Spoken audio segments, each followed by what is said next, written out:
하나님 말씀 같이 보시겠습니다. 마가복음 9장 7절에서 13절까지입니다. 마가복음 9장 7절에서 13절까지의 말씀 한 목소리로 읽겠습니다. 7절에서 13절까지 같이 읽겠습니다. 그런데 구름이 일어나서 그들을 덮었다. 그리고 구름 속에서 소리가 났다. 이는 내 사랑하는 아들이다. 너희는 그의 말을 들어라. 그들이 바로 불러보았으나 아무도 없었고 예수만 그들과 함께 계셨다. 그들이 산에서 내려갈 때에 예수께서는 그들에게 명하시어 인자가 죽은 사람들 가운데서 살아날 때까지는 본 것을 아무에게도 이야기하지 말라고 하셨다. 그들은 이 말씀을 간직하고 죽은 사람들 가운데서 살아난다는 것이 무슨 뜻인가를 서로 물었다. 그들이 예수께 묻기를 어찌하여 율법학자들은 엘리야가 먼저 와야 한다고 합니까? 하니 예수께서 그들에게 말씀하셨다. 확실히 엘리야가 먼저 와서 모든 것을 회복한다. 그런데 인자가 많은 고난을 받고 멸시를 당할 것이라고 기록한 것은 어찌 된 일이냐? 내가 너희에게 말한다. 엘리야는 이미 왔다. 그런데 그를 두고 기록한 대로 사람들은 그를 함부로 대하였다. 오늘 이 이야기는 지난주에 이어서 변화산에서 이 세 명의 제자가 예수님의 모습이 변하고 엘리야와 모세의 모습을 보았던 그 사건 뒤에 이어지는 이야기입니다. 지난주에 생각했던 것처럼 마태복음 9장 35절에 보면 예수님이 이 땅에 계시는 동안 몇 가지 일을 하셨는데 그 중에 제일 중요한 일이 하나님 나라 복음을 전파하는 것이었습니다.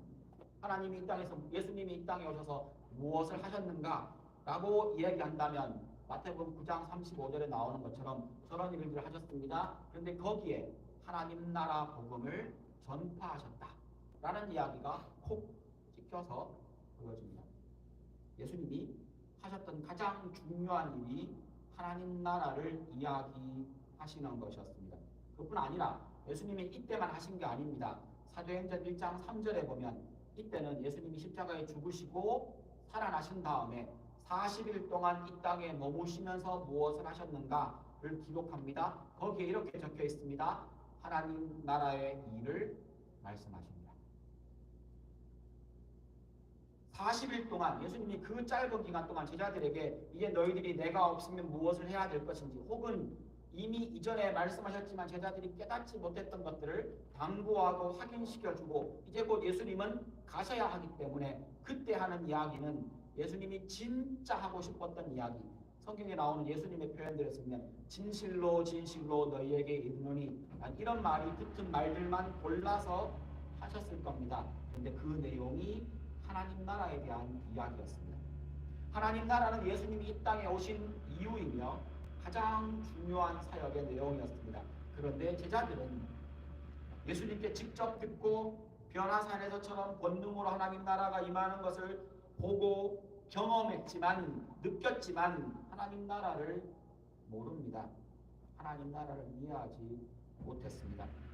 본문 7절에 보면 예수님과 모세와 엘리야를 구름으로 덮어버려서 더 이상 제자들이 그 엘리야와 모세를 볼 수 없게 되었을 때 구름 속에서 한 소리가 들립니다.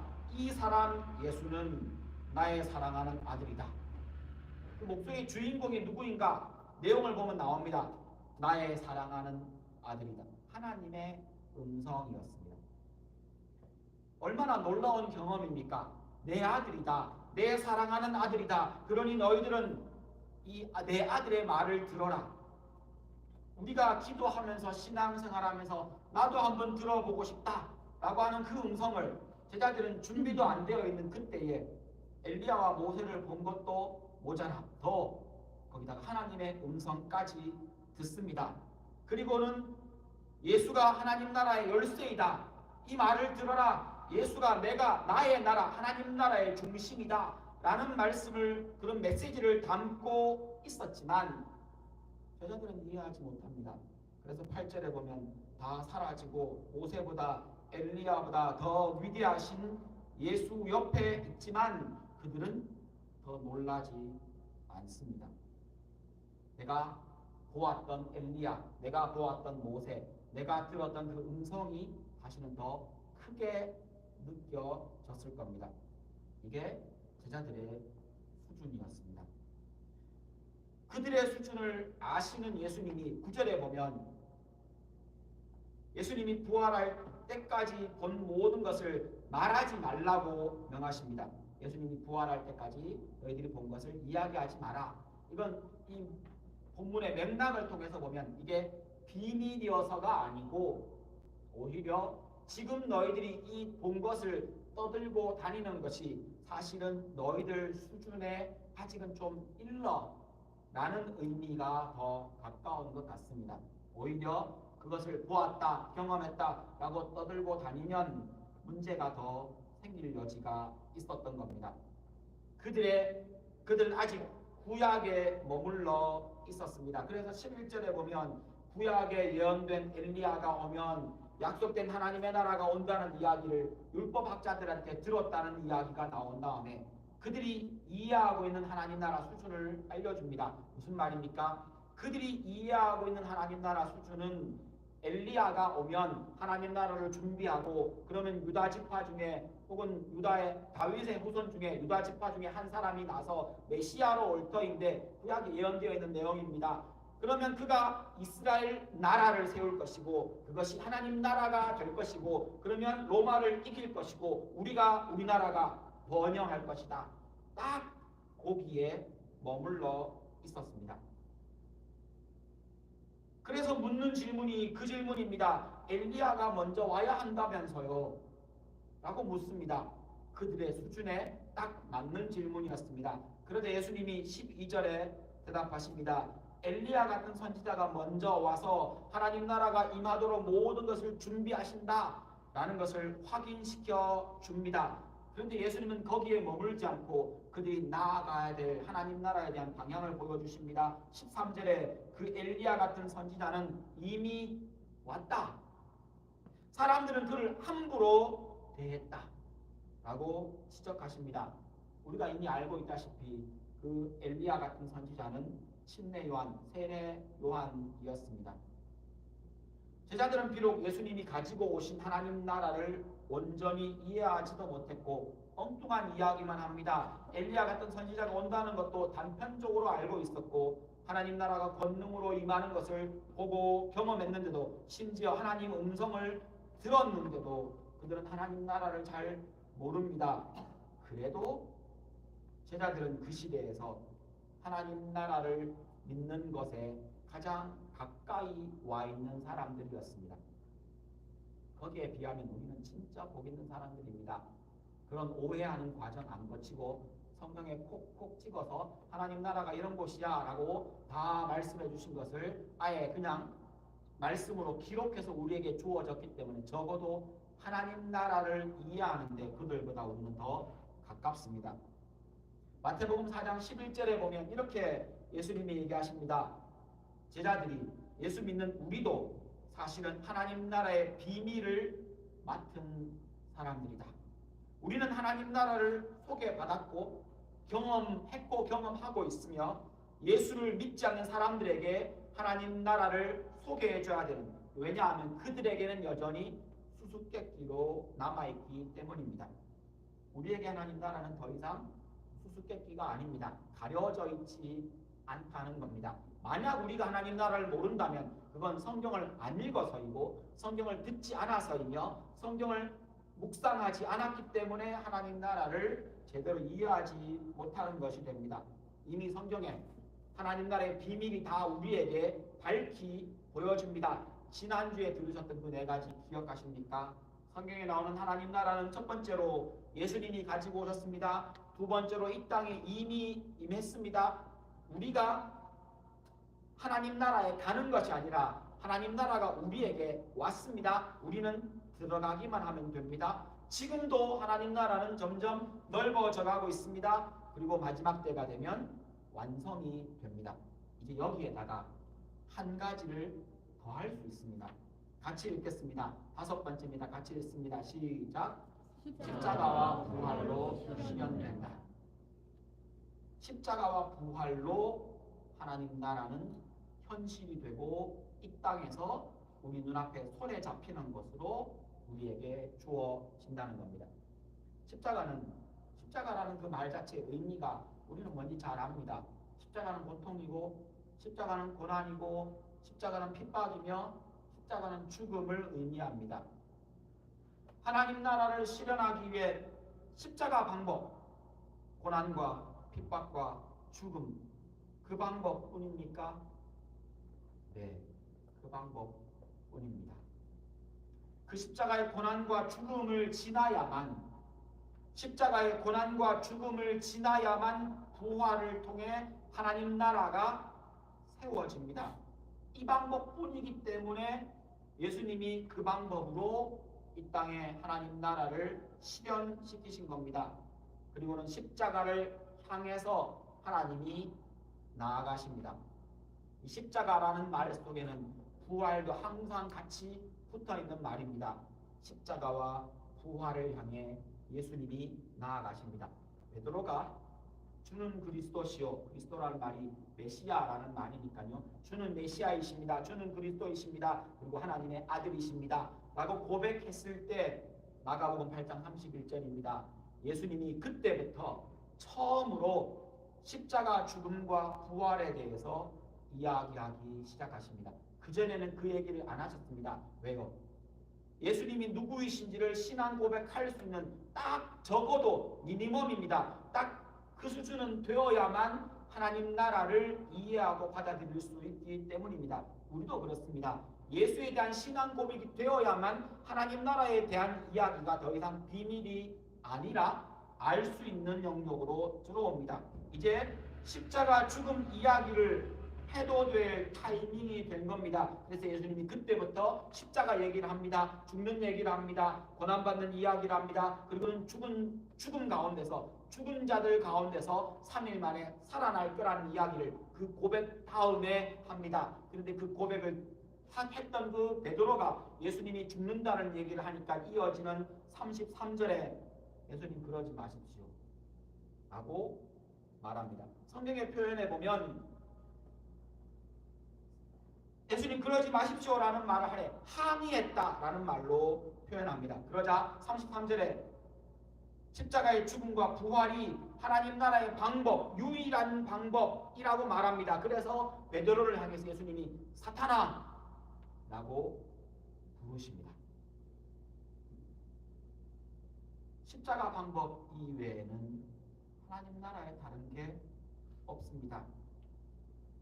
사탄아 내 뒤로 물러가라 라고 꾸짖으신 그 일 뒤에 6일 뒤에 성경이 그렇게 기록합니다. 6일 뒤에 변화산에서 예수님이 모습이 변하시고 엘리야와 모세를 보았던 겁니다. 그리고는 오늘 본문 말씀 9절입니다. 예수님은 제자들의 수준을 생각하셔서 이 인자가 죽은 사람들 가운데서 살아날 때까지, 부활할 때까지 본 것을 말하지 말라고 말씀하십니다. 그러면서 다시 십자가 죽음과 부활을 언급하신 겁니다. 내가 죽었다가 살아날 때까지. 10절에 보면 하지만 제자들은 죽은 사람들 가운데서 살아난다는 그 말의 의미를 아직 모릅니다. 오히려 그들은 엘리야에 대해서 질문을 합니다. 그러자 예수님은 12절에 엘리야는 모든 것을 다 했다라고 하시면서 다시 인자가 많은 고난을 받고 멸시를 당한 것에 대해서 말씀하십니다. 제자들은 수준이 안 돼서 엉뚱한 얘기를 계속합니다. 제자들은 못 따라옵니다. 그런데 예수님은 계속 그 얘기를 하기 시작하십니다. 주는 그리스도시요 살아계신 하나님의 아들입니다라는 말을 들으시는 그 순간부터 예수님은 계속 틈만 나면 십자가 얘기하시고, 틈만 나면 부활 얘기하시고, 틈만 나면 내가 죽어야 한다는 이야기를 하시면서 몸도 십자가를 치고 달려가십니다.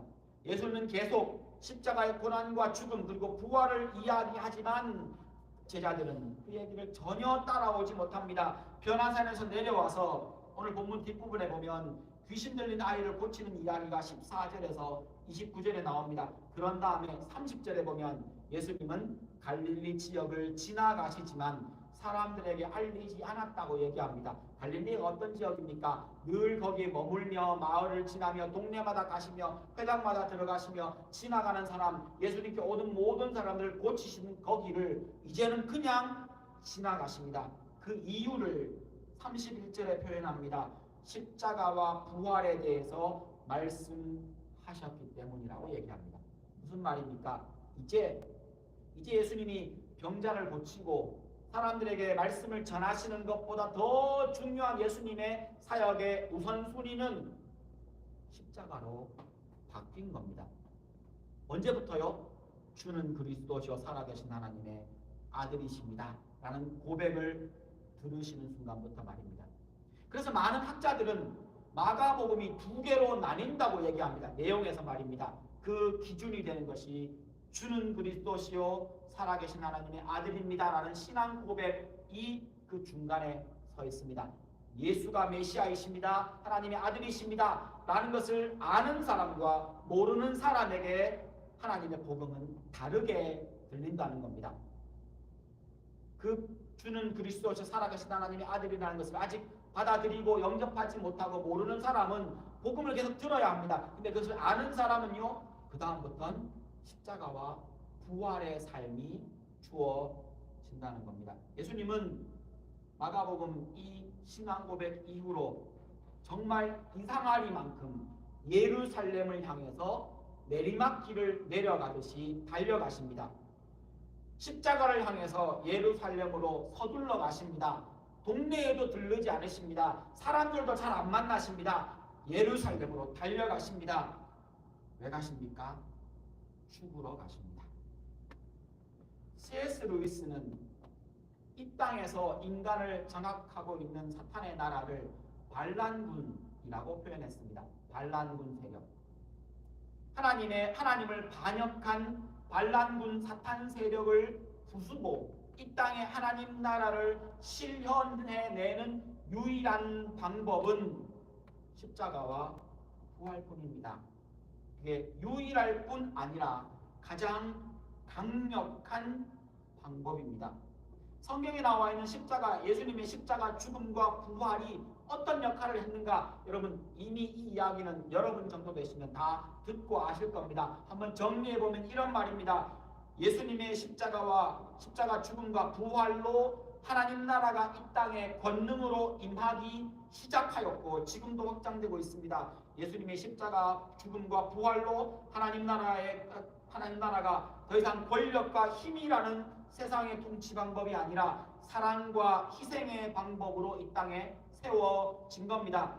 예수님의 십자가 죽음과 부활로 하나님 나라가 더 이상 인간의 노력이나 율법이 아니라 예수 믿는 사람이 구원받는 오직 은혜로 주어지는 나라가 된 겁니다. 믿음으로 들어갈 수 있게 되는 근거가 십자가와 부활입니다. 예수님의 십자가와 부활로 인해서 하나님 나라는 성령을 통해 주의 제자들의 공동체인 교회를 만들어내게 됩니다. 예수님이 십자가와 부활이 있었기 때문에 하나님 나라가 죄와 사망의 권세를 이기고 우리에게 죄로부터 자유를 주게 된 겁니다. 예수님의 십자가와 부활이 있었기 때문에 눈물도 고통도 악도 죄도 없는 새하늘과 새 땅을 완성시킬 수 있는 근거와 힘이 거기서부터 나옵니다. 십자가 없으면, 부활 없으면 하나님 나라는 이 땅에 세워질 수도 없었고 혹 잠깐 있었다 할지라도 사라져 버렸을 겁니다. 그 십자가와 부활이 있었기에 하나님 나라가 이 땅에 지금도 있는 겁니다. 예수님이 하나님 나라를 세우고 확장하고 완성하는 길이 오직 십자가와 부활의 길이듯이 예수님이 그렇게 하셨다는 것을 잘 압니다. 이것을 받아들이는 것이 신앙이고 믿음 아닙니까? 그러면요 우리는요 예수님이 그 길을 가셨듯이 예수를 따라가는 우리에게도 사실은 오직 그 길뿐입니다. 하나님 나라 백성은 예수 십자가의 길을 따라가고 그래서 부활에 동참합니다. 이 방법 이외에는 없습니다. 여러분, 이 방법 이외에는 없습니다. 그리스도인이 이 땅을 살아가는 방법, 십자가 이외에는 없습니다. 십자가를 통한 부활의 길 이외에는 우리에게 딴 길 없습니다. 여러분, 신앙생활은 이게 전부입니다. 마태복음 8장에서 처음 십자가와 부활을 이야기했을 때 제자들이 반발합니다. 그때 예수님은 8장 34절에 한 걸음 더 나아가서 지금 요 맥락이 내가 십자가를 질 거야, 죽을 거야, 고난받을 거야, 그리고 살아날 거야, 이 얘기를 했더니만 제자들이 반발했을 때 예수님이 하시는 말씀입니다. 34절 내용을 보십시오. 나를 따라오는 사람도 자기 십자가를 져야만 한다. 십자가는 예수님의 방법이기도 하지만 우리의 방법이기도 합니다. 예수님이 십자가를 지시고 우리 죄를 다 용서하시고 하나님께 나아가는 길을 열어주셨고 부활을 통해 우리에게 새 생명을 주셨으므로 나는 더 이상 할 것이 없다. 다 되었다. 이제 예수님만 믿으면 다 된 거야. 라고 하는 말을 들으셨다면 사실은 그것은 반쪽짜리 복음입니다. 뭐가 빠진 겁니까? 내 십자가가 빠진 겁니다. 예수 믿고 구원 얻으십시오. 예수 천당 부르신지요 라는 말이 맞는 말임에도 불구하고 이 말을 그냥 오해하면, 아니 이 말이 함축하는 의미를 모르면, 그렇지 예수만 믿으면 된 거야, 다 된 거야, 그리고는요 내 마음대로 살아가는 삶을 살아가더라는 겁니다. 그게 반쪽짜리 복음입니다. 복음의 반쪽은 어디 있습니까? 내 십자가를 지고 예수를 따라가는 것까지가 온전한 복음입니다. 내가 하던 이 악한 짓을 예수 믿는다고 말하면서 내가 이전에 계속하던 그 일을 예수 믿고 난 다음에도 계속합니다. 세상을 버리지 않습니다. 하나님을 믿고 세상을 등지겠다라고 믿었지만 세상을 안 등지고 여전히 한 손으로 세상을 잡고 있습니다. 자기 욕심을 따라가는 삶을 계속 살아가고자 하는 사람이 있다면 그 사람은 예수 믿는 게 아닙니다. 예수 따라가는 것이 아닙니다. 예수 믿는다는 것은 세상을 향하여, 세상을 위하여, 세상과 더불어 살아가던 우리의 삶의 방향을 완전히 바꾸어 세상을 등집니다. 이전에는 세상을 위해 살았습니다. 세상을 향하여 살았습니다. 세상과 더불어 살았습니다. 예수 믿는다는 것은 그곳으로부터 삶의 방향을 바꾸어 세상을 이제 등집니다. 이것을 성경은 회개라고 부릅니다. 회개하고 예수를 믿으라고 말한 그 회개라는 말의 정확한 의미가 이 말입니다. 회개는 죄를 나열하는 게 아닙니다. 회개는 돌아서는 것이 회개입니다. 돌아서고 그 다음에는요 하나님을 향하여 돌아섰으니 하나님을 향하여 섰습니다. 하나님을 향하여 살아갑니다. 하나님의 언약 안에 머물니다. 그러면서 예수 믿는다고 입술과 몸으로 고백합니다. 이것도 포함이 될 겁니다. 그리고 예수 그리스도를 나의 구원자와 주인으로 영접합니다. 여기에는 예수를 따라가는 삶이 포함되어 있습니다. 이게 따로 떨어진 이야기. 신앙이 좀 성숙하면 십자가를 지고 따라가고 신앙이 좀 어리니까 그냥 입술로만 고백하고 가만히 앉아있기. 세상에 이런 신앙은 없습니다. 성경은 이런 신앙을 말한 적이 없습니다. 성경은 예수 믿는 그 순간부터 예수가 나의 구원자이고 나의 주인이라고 고백하는 그 의미 자체가 내 인생의 결정은 주님이 하십니다. 주인이시니까요. 내 인생의 방향 주님이 결정하십니다. 이게 신앙 고백의 의미입니다.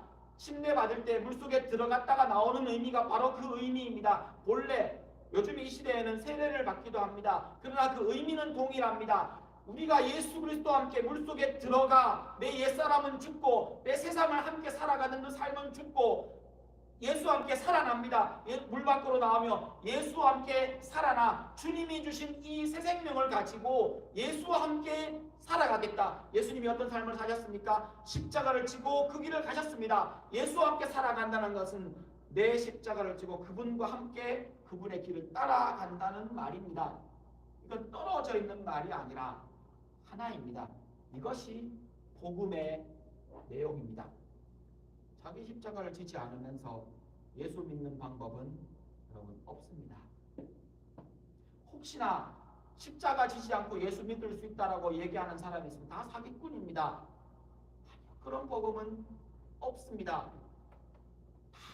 거짓말입니다. 성경은 그렇게 말하고 있지 않습니다. 자기 십자가를 지지 않으면서 십자가와 부활로 하나님 나라를 이루신 예수를 따라갈 방법은 없습니다. 자기 십자가를 지지 않으면서 예수 부활에 동참할 수 있는 방법도 없습니다. 자기를 부인하고 자기 십자가를 지지 않으면 하나님 나라에 들어갈 수도 없고 하나님 나라를 살아갈 수도 없습니다. 자기 십자가를 지는 것은 고통 중에 가만히 있는 것이 아닙니다. 여기서 이제 우리의 두려움과 우리의 오해가 드러납니다. 내 십자가를 지고 따라가려니 이게 부담이 얼마나 부담됩니까? 우리의 살아왔던 삶과 우리의 본성과 다른 것을 요구합니다. 그래서 자기 십자가를 지고 가라고 그러니까 십자가에 못 박혀 죽으신 예수님의 모습을 생각하며 내가 어떻게 그 고통을 이겨낼 수 있을까? 이 고민을 합니다. 당연하지요. 저도 그것이 두려움 중에 하나였습니다. 그런데 자기 십자가를 진다는 이 말의 의미는 여러분 현실적으로 얘기해 보겠습니다. 실제적으로 얘기해 보겠습니다.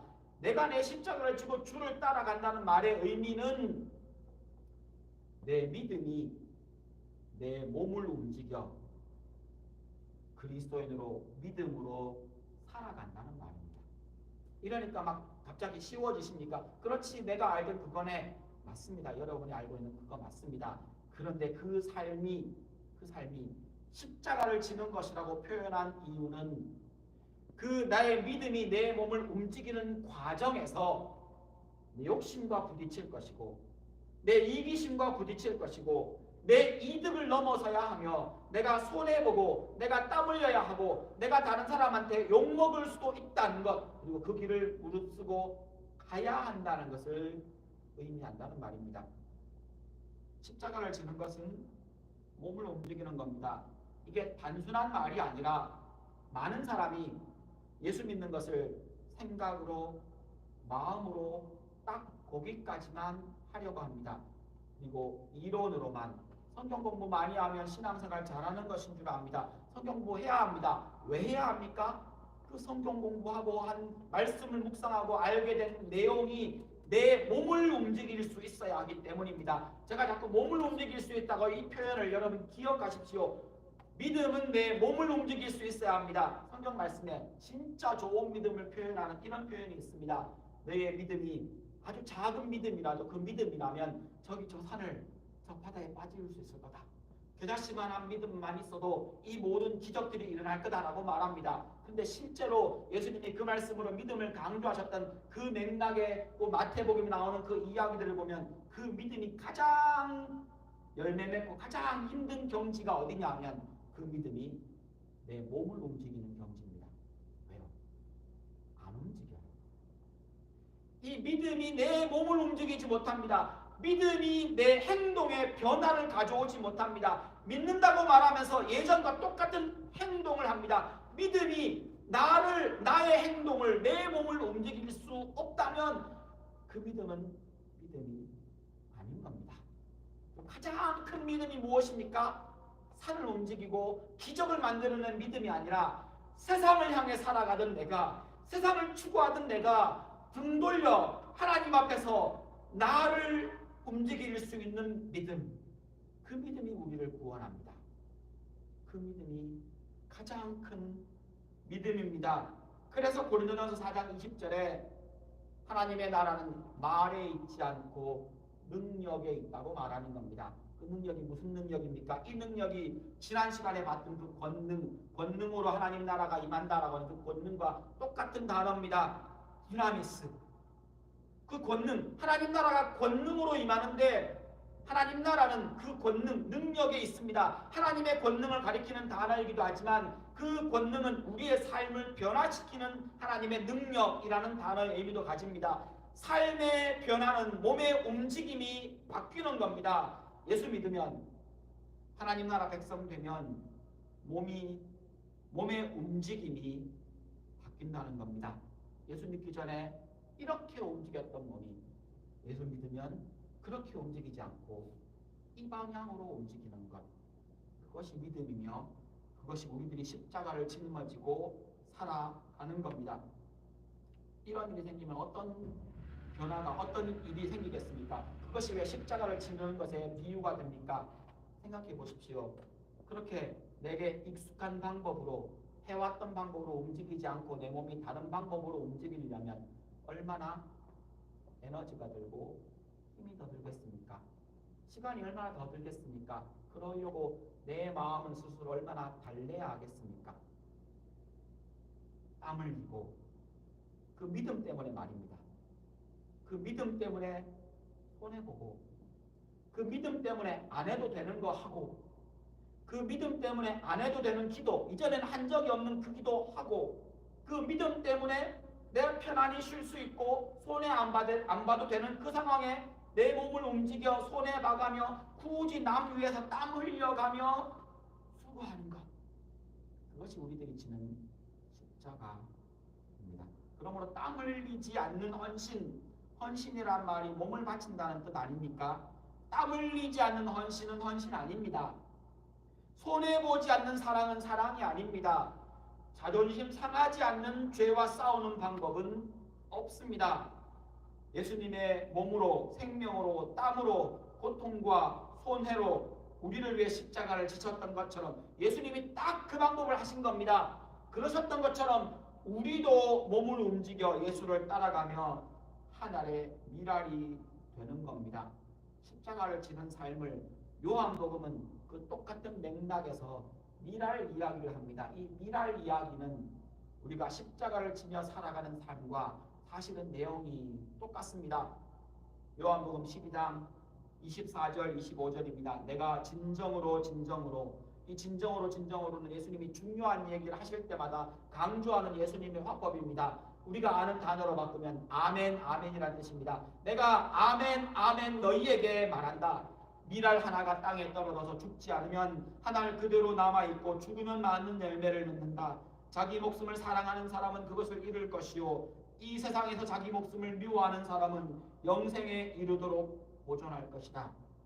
여기에서 말하는 이야기를 우리가 오늘 보았던 십자가 이야기로 바꾸면 십자가 지지 않고는 신앙생활을 할 수 없다는 이야기입니다. 십자가 지는 것 이외에는 예수 믿는 방법 없다는 겁니다. 십자가 지는 것이 예수 믿는 것이고 십자가 지고 내가 더 수고하고 내가 땀 흘리는 방법, 내가 조금 더 손해보는 방법, 믿음으로 내 몸을 움직여 헌신하고 봉사하고 섬기는 이 방법 이외에는 그리스도인으로서 예수를 따라갈 수 있는 방법이 없습니다.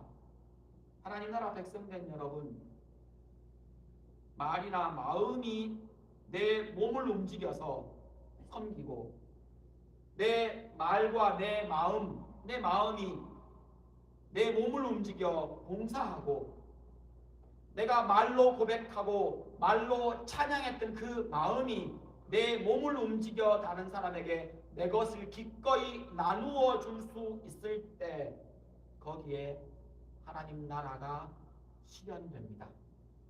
하나님 나라를 무엇이라고 정의하는가라고 묻는다면 이게 나라라는 겁니다. 그래서 우리 옛날에 혹시 여러분 초등학교, 중학교 때 나라의 세 가지 요소 배우신 적이 기억나십니까?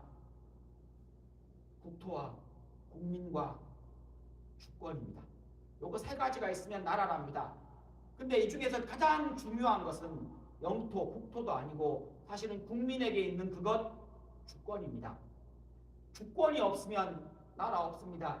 우리나라는 그것을 경험했습니다. 나라도 있고 사람도 있는데 주권이 없었던 30년이 넘는 기간 동안의 역사를 우리는 알고 있지 않습니까? 주권이 어디 있는가? 그 주권이 하나님 나라에는 하나님께 있는 겁니다. 그게 하나님 나라입니다. 하나님이 다스리시고 하나님이 주인이시고 하나님이 왕이시고 하나님이 결정하시고 하나님이 이끄십니다. 누구를요? 백성된 우리를요. 영토는 어디입니까? 우리가 머물러 있는 그곳, 주로 우리가 교회에 주로 모입니까? 거기가 하나님 나라입니다. 우리가 가정에서 하나님의 통치를 받고 하나님의 뜻을 따라 살아갑니까? 거기가 하나님 나라입니다.